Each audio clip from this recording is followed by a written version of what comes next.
नमस्कार मंडळी, आजच्या ब्लॉगची सुरुवात होती ती म्हणजे संध्याकाळच्या चहापासून. आणि आज मी मस्त असा गुळाचा चहा बनवला होता. पहिल्यांदा तर मी फॅन लावून घेतला कारण की आमच्याकडे भरपूर गरम होत आहे.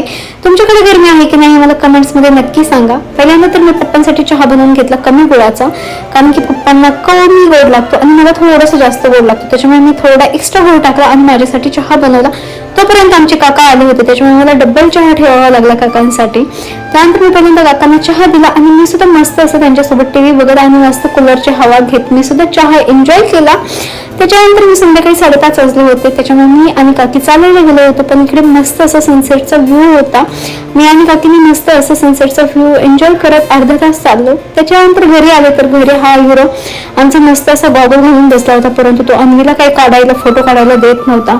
संध्याकाळच्या जेवणामध्ये होता आज कढी आणि भात, आणि आमची पप्पांची पाठण दुखत होती, त्याच्यामुळे मस्त असं पप्पांची मी पाठ शिकून दिली वाळून. बस याच्या